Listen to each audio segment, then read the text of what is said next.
Terletak di ujung selatan Kecamatan Takokak, Desa Waringin Sari berbatasan langsung dengan Kabupaten Sukabumi. Desa ini memiliki potensi alam yang melimpah seperti gula aren, yang menjadi salah satu sumber penghasilan lain warga Desa Waringin Sari. Setiap hari pagi dan sore, Ibu Yeti dan Pak Anwar mengambil air nira di kebun. Nira disadap setiap 12 jam sekali, pagi dan sore. Tanpa kenal takut, Pak Anwar bersiap mengambil air nira yang sebelumnya telah disadap. Sebelum turun, Anwar juga memasang lodong yang kosong yang telah dipersiapkan sebelumnya.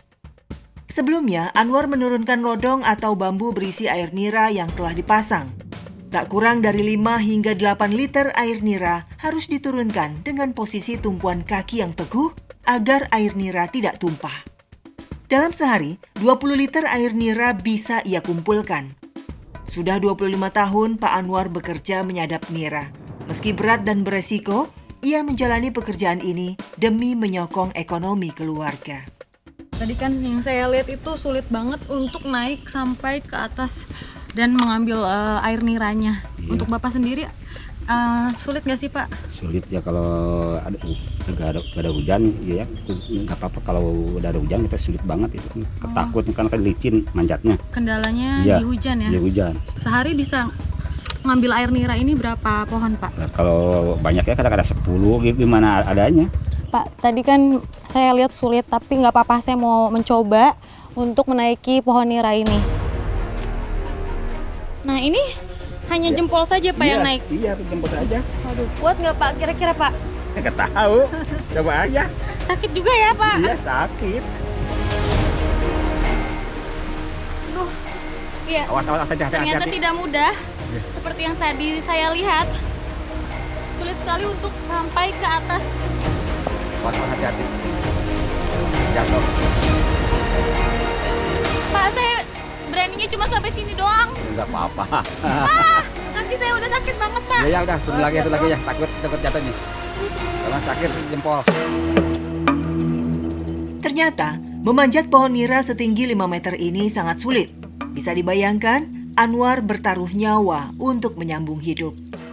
Dalam seminggu, gula nira bisa diambil sebanyak 3 kali. Ya, ternyata tidak mudah untuk menaiki pohon aren ini dikarenakan memang hanya jempol saja untuk menaiki pohon aren ini sampai ke batas air niranya. Kita pulang aja ya Pak ya?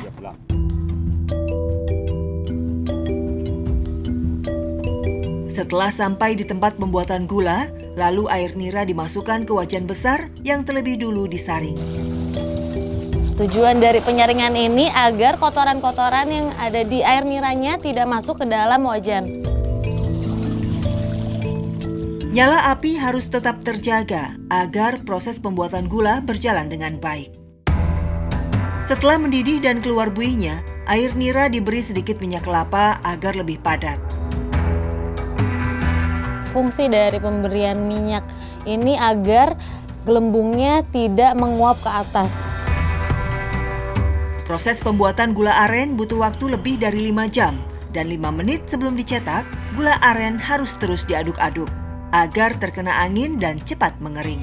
Nah, fungsi dari pengadukan ini agar gula arennya rata dan tidak gosong ya Bu ya. Kemudian wajan kami angkat dari tungku untuk proses selanjutnya. Nah, gula aren ini harus diaduk dulu sampai dia mengental, baru bisa dilakukan pecetakan ya Bu ya. Gula cair kemudian kami masukkan ke dalam cetakan yang sebelumnya telah disiapkan. Lalu, diamkan kurang lebih 30 menit supaya kering dan mengeras. Dalam sehari, Bu Yeti dan keluarga bisa membuat hingga 5 kg gula merah dari 10 liter air nira yang dikumpulkan. Ya, setelah menunggu 30 menit, sekarang gula merahnya sudah bisa dikeluarkan dari cetakannya. Hanya mengandalkan penghasilan dari gula aren saja tentu tidak cukup. Pekerjaan apa saja yang penting halal, ia lakoni demi nafkah keluarga. Ibu Yeti dan keluarga hanya bisa berharap campur tangan pemerintah agar bisa hidup lebih sejahtera.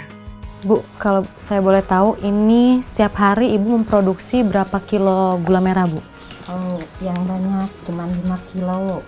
Paling banyak 5 kilo? Ya. Kalau biasanya cuma 3 kilo, kadang-kadang 2 kilo, kadang-kadang nggak ada. Itu kenapa, Bu? Kok bisa kayak gitu? Kadang 5 kilo, kadang 3 kilo, kadang 2 Kan kilo. nggak tentu dari situnya. Airnya kadang banyak, kadang sedikit. Harapan Ibu, keinginan Ibu kepada pemerintah itu apa, Bu?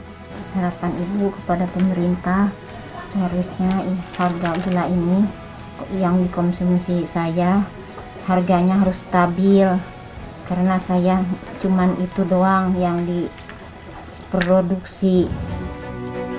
Harga gula di pengepul lokal dipatok Rp10.000 per bungkus. Padahal harga di Jakarta bisa mencapai Rp40.000 per bungkusnya.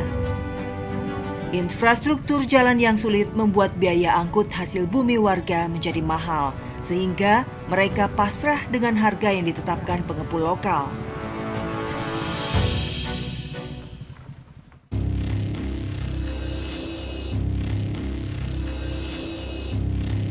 Tak hanya kondisi warga yang hidup dalam serba keterbatasan, para siswa SD Lebak Gede, Desa Waringin Sari pun turut juga merasakan pendidikan yang belum nyaman dan aman. Minimnya ruang di gedung sekolah membuat mereka terpaksa belajar bergantian dalam satu ruangan. Hati-hati, pelan-pelan. Semangat belajar untuk menuntut ilmu terpancar di wajah-wajah mereka. Sayangnya, mereka hanya bisa pasrah dengan keadaan yang serba terbatas.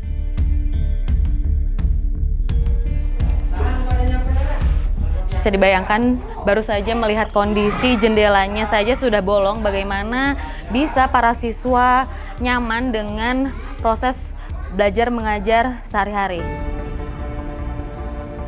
Selamat pagi anak-anak. Tahun 1976, SD Negeri Lebak Gede dibangun dan tahun 2007 pernah dilakukan renovasi. Namun sayangnya, hingga saat ini hanya tersisa 3 ruang kelas saja yang bisa digunakan. 3 ruang kelas lainnya sudah rusak berat, bahkan ada yang roboh. Padahal jumlah siswa SD Negeri Lebak Gede ini lumayan banyak, yaitu 134 siswa. Generasi penerus yang akan memajukan bangsa dan negara harusnya berhak mendapat akses pendidikan yang memadai dan berkualitas.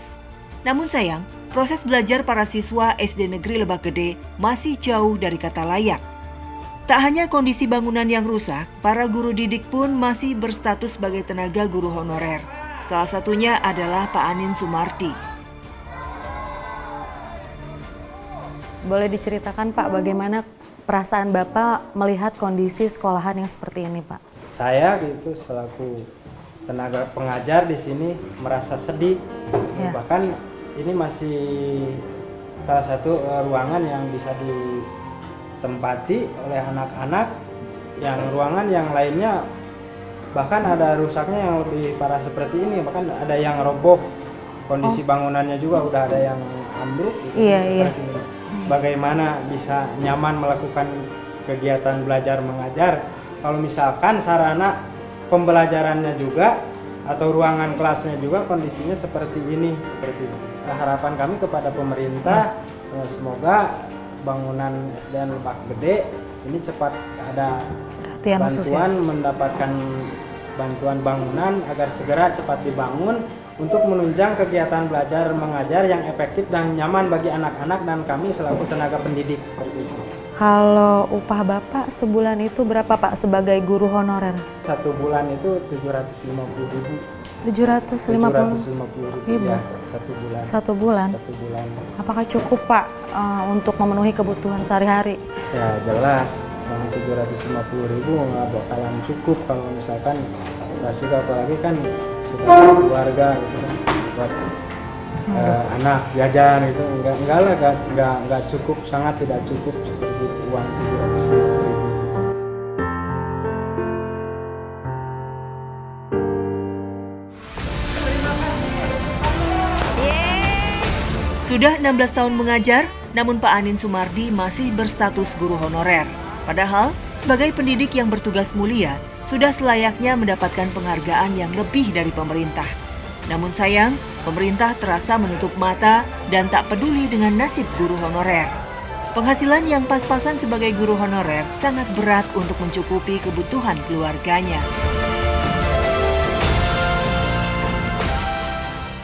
Aduh, ini papan-papannya juga pijakannya sudah bolong-bolong dan terlihat rapuh sekali ya.